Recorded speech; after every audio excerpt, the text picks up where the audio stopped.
Hello and welcome to the Midweek conversation at First Baptist Sweetwater, where we strive to be the first responders of God's love. I'm here. My name is Jerry Hendricks, and forgot to say that. And I'm here with my good friend and party planner, Teek Hamilton.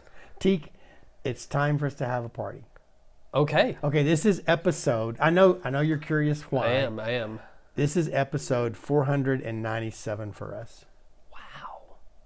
That's a lot. It is a lot. What are we doing? We did cupcakes for the 100th, right? I don't know if maybe it was the 10th. I don't know. It didn't seem like that many cupcakes. So that's. But yeah, I looked it up. I knew after talking, Ryan was our guest last week, Ryan Strebeck, and for some reason I went ahead and looked at the number, and I guess we were talking about how long we've been doing it, because we've been sort of early adopters to this process. And for churches anyway. And yes, we're approaching 500. Yeah, the 3 left. But that puts it on a Sunday, which is a Sunday you won't be here. Oh, really? It would be Palm Sunday, I think. Yeah. So we need to have Fitting. an earlier episode. Fitting. Leading into Holy Week and talk about Holy Week, and then we can have our party.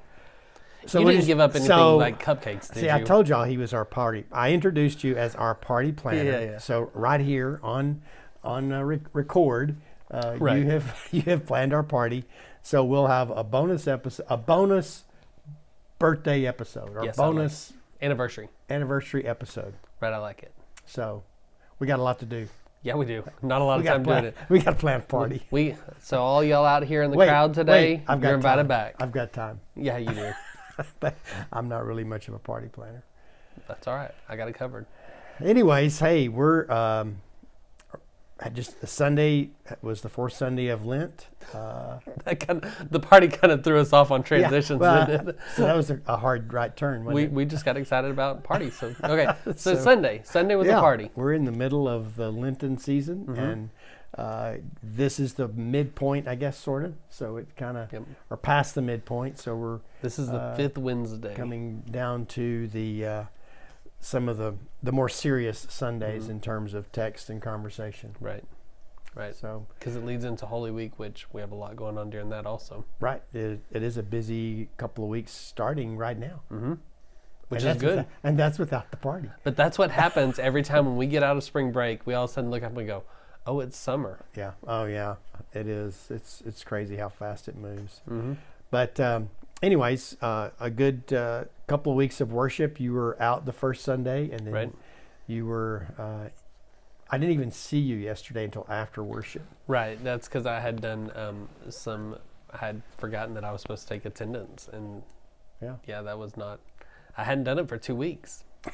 You just zoned out. And I just sat down. I'm like, why am I here so early? Oh, this seems weird. Then I ran off to go get the attendance sheet. Yeah. Well, it was a good day of worship. I used a word that, interestingly enough, that's the word that seems to have gotten the people's attention. I hope that it extends beyond just the word. Well, Yeah. But in talking to Stacy after worship on Sunday, I said, in regard to that word, that I actually when I first heard that concept of being a disruptor, I actually started a folder on my computer for it, and intended to. I had some introductory thoughts that I used in there, and then. But I haven't written anything else since, but it did make an impression on me. Yes, and other people in the room. Did David Welch talk to you? No. He has a new title for you, Disruptor in Chief. Well, I think that could be fitting, in the proper sense. Yeah. But the context that I was using it in was the context of Jesus being disruptive. Right. Or there was disruption that followed a lot of his encounters. What was the word you used before that? The one that you gave up because you disequilibrium. That was the one I liked, and I blanked on it just now. I was like, that was the one I liked. But it is, we did a study back over Lent last year about the unvarnished Jesus, and it is one of those things where when you read Jesus through the lens of what the original hearers would have heard him, Right. and not through our Americanized Christianity, it's amazing how much of a disruptor Jesus really is to our lives. Right. And I think some of it, I'm sure, in my mind was triggered because of the Jesus Revolution movie, Right. the Revolution conversation that I've had with a few people, and some blogs and sermons that I've listened to. But it's interesting that, and it's interesting to me because that's sort of a polarizing word, Jesus as a revolutionary. Right. But in the 70s, during a revolutionary time, it was birthed out of that. Right. And again, I fell into that this morning in thinking through, because I want us to talk about the revolution of the church after Resurrection Sunday. That's kind of where I'm headed on that. And I do get way ahead of myself sometimes on sermon thoughts, but that is a case in point there. And so that's kind of where my mind was drifting this morning, thinking through the weeks that are ahead of us. And one of the things that is striking to me is how controversial I think that concept would be in today's culture. Of Jesus as a revolutionary. Right. Yeah, I think so too. A lot of times we explain away because of separation of church and state. We're like, there's no political involvement, that Jesus had no intent on that. But Palm Sunday is a totally different story. He is coming in as a king. It is revolutionary, and it is a threat to the political world at the time. That's why the Pharisees were scared. That's why the religious leaders were like, great, you're going to bring down Rome on us. And that's why they had to get rid of Jesus. But we explain it away because, like you said, 70s, we put that mindset on revolutionary, and we're like, oh, no, that's not Jesus. But Yeah. it was Jesus. Yeah, and I think, a part of it is in trying to, in preparing for Sunday, trying to discover a more palatable word that still causes disequilibrium, that does cause us to have to think. That's the reason I use the word disruptor. Right. And so I think you see it, periodically in some of Jesus' encounters, but definitely in his teaching. I think it's a part of that, just the way that he viewed life with God, And so, anyways, it was. I enjoyed getting to do it, to come at it from that side of things, and enjoyed getting to use that text. Yeah. No, it was really good. Well, because it was another one of those cases. Ryan and I talked about this last week, that the text you preached on was Nicodemus, right? Right. So all three of those texts from John are really long stories. Yes, they are. And so there's multiple sermons within the context of each one. And so when I'd already made my decision early on that I wanted to introduce the Ephesians passage because it talks specifically about darkness. Right. That I knew that I wouldn't have a lot of time to develop all of that story. And the same happened last week with the Samaritan woman. There was so much more that went on that you just try to carve out a piece of that story. And really, I tried to do that around besides light and darkness, just that disruptiveness that we start to sense on this journey. And, I was thinking about this too, that we do talk about this every year probably, how we still, even though the Lenten season and some of these high seasons for us are something that we're getting accustomed to, we see so many of our friends from other denominations who it's been a part of their history, that it kind of becomes a rote routine for them. Right. And so it was a reminder that it is a disruptive routine. It changes our schedule. It changes our mindset. It starts in a rather crude way, with ashes.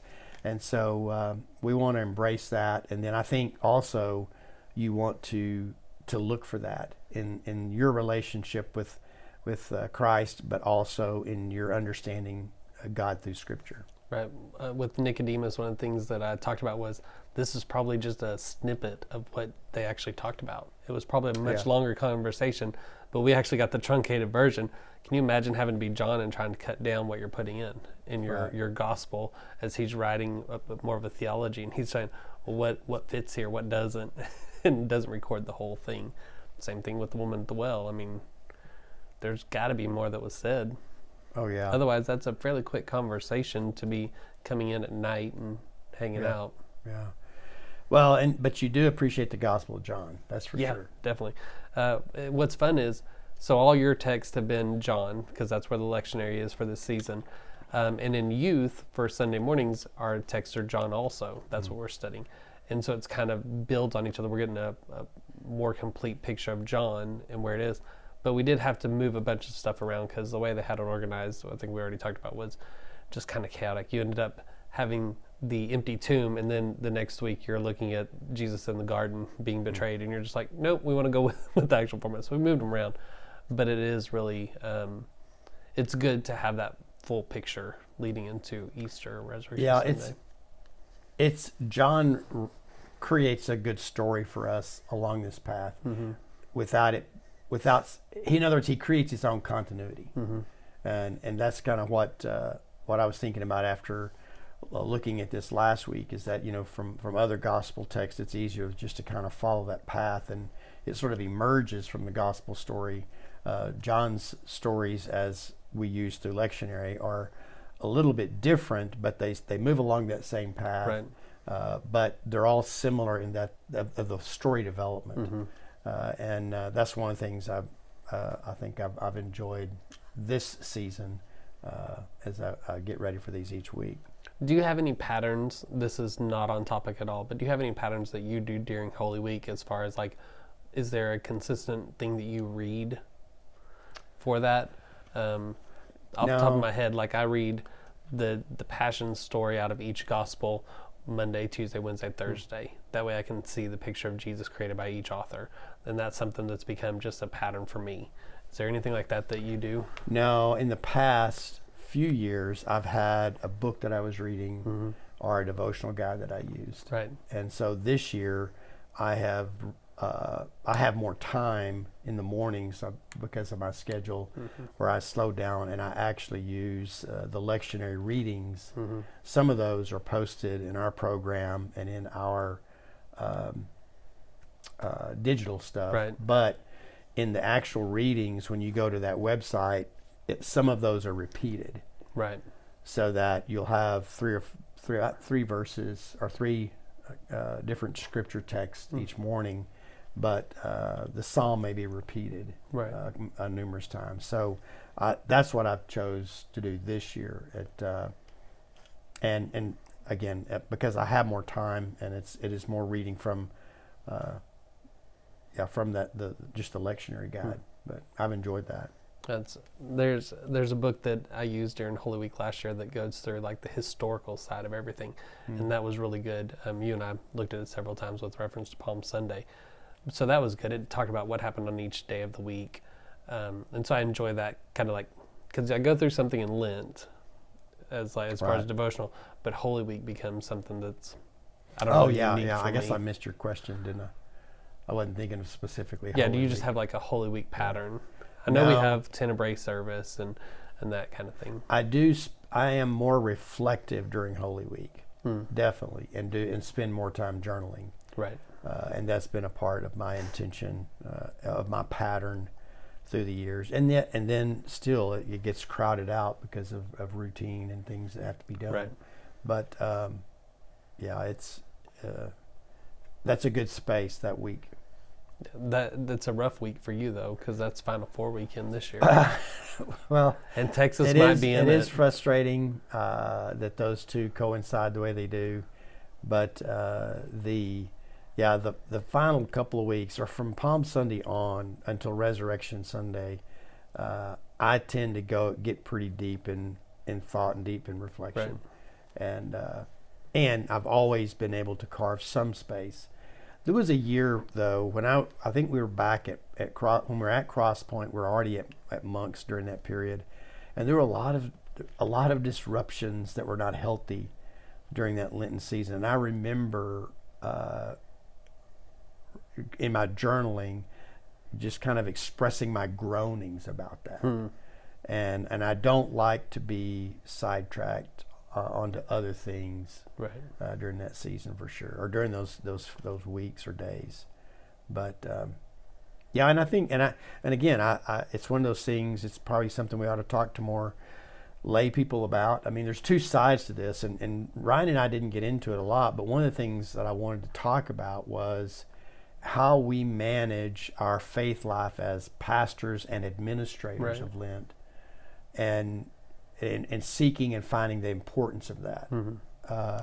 Because I know that it's different for us than it is for lay people. And some of those are advantages, but some of them are disadvantages. You know, but very definitely it's a very deep season for me, and I enjoy it very much. Yeah, I think there's some patterns there that we can come up with to give people ideas of what to do during Holy Week, rather than just relying on Good Friday and Resurrection Sunday. Yeah, I think so. Well, looking forward to this Sunday. We have successfully made this transition into. You're going to be here Sunday, and I'm going to be here Sunday, and Lisa's going to be here Sunday. And I've seen you before the Sunday. Right, that's true. Yeah. So I heard it was quiet around the office while I was gone. I didn't know if that was a shot at me because I'm not quiet. No, it was just very quiet. But I packed a few books, so anyways, got a few things done that I need to get done. But yeah, it's we've got the clock adjustment behind us. Spring break hopefully was good for everyone, and now this season that's ahead of us, a good solid season. We're not rushing into it at the in early April or anything. So I didn't know what to do. The sun was up at 5:30 in the afternoon. I didn't know what to do with myself because normally the sun's gone by then, and I'm tired at 6. I know. I normally start getting tired earlier. But, anyways, well, it's it's fun to think about all these things. We'll continue to talk about this party idea, and we'll have an extra podcast of some sort along the way. I like it. Thank you for joining us this week in our midweek conversation, and hopefully we'll get to see you this Sunday, 10:30 a.m. See ya.